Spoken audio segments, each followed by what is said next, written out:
HPE earnings. I mean, listen, what can I say? They absolutely crushed it. Okay. And you know something good is going to happen when in the subhead or the heading of the press release, it says the word records. Okay. They beat on the top line, second highest quarter revenue ever. They met earnings expectation.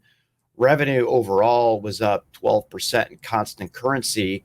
But I think even more impressive is what the company is trying to do in its as a service areas, which was up 33% for the quarter in constant currency, and ARR up 25%. Those are freaking great numbers. But hey, let's talk just product sales. Compute up 22% at this incredible margin, around 15%. That doesn't mean that they're growing by going after some of the low end business that some of the other vendors in this space go after. They did it with what they call value, which is high margin business. So growing at the top line with an obnoxiously awesome margin, I absolutely love it. Edge came back. I mean, here's the thing. Edge has been a little bit off. And by the way, a very easy explanation. People were huddled inside of their homes and they weren't going to the edge. They weren't going to theaters. They weren't going to retail. They weren't going to banks. They weren't going to stadiums. But most of the world is back, baby, except for China.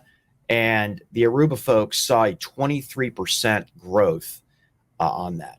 Probably the only blemish that I think needs a little bit of explanation is HPC, off 11% in constant currency. And it's like, well, wait a second straight quarter.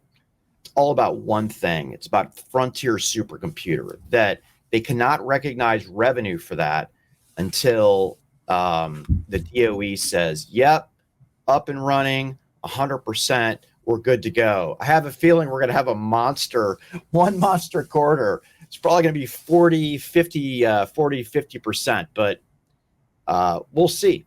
That's it. Good stuff. Congratulations, Antonio, to you and your team. I feel like it's very safe to say that the strategy is working. And I'd like to see the company continue this for the next 2 or 3 quarters so doesn't look like an outlier. And final note, sorry, Dan, every one of these record-breaking numbers also were included shutting down Russia and Belarus, which for HPE, it's a big deal. I mean, it is not some rounding rounding number. Gosh, take me out of misery, Dan. Rounding error. Yes. Yeah. I'm sorry. This record is broken. You are watching a recording. Pat, look, I got to do a victory lap here. I don't normally get things right, but when I do get things right, I really get them right. And so I actually wrote a Market Watch op-ed piece a week before talking about the return of old traditional legacy IT. And yes, I'm sorry, HPE, IBM, Cisco, Dell, anyone that feels that we're being critical. I'm not being critical. What I'm really saying is that over the past few years, we've had this sort of everything's going to go to public cloud, everything's going to be SaaS, everything's going to be these kind of new cool snowflakes and everything, and we're gonna put all our infrastructure in the cloud and we're going to do everything, and that's just not. This was just proof. Okay, so what happens when the economy shifts like it has, and you get labor tightens, you have inflation high, you've got interest rates rising, you've got the markets down, as companies go into a strategic hibernation in terms of massive CapEx projects and also lift and shift transformational projects like moving their entire, ERP system to the cloud. So what that means is that legacy infrastructure and existing software that's been implemented in the company becomes more important. And key technology partners like those I named become critical. Now, add another layer. 3 or 4 years ago when Antonio Neri said, hey, we're going to do everything as a service on-prem, all of a sudden they actually added a layer of intrigue for all those companies now that need to get more from their resources that say, hey, you can stay on-prem, but you can benefit from a cloud operating model at the same time.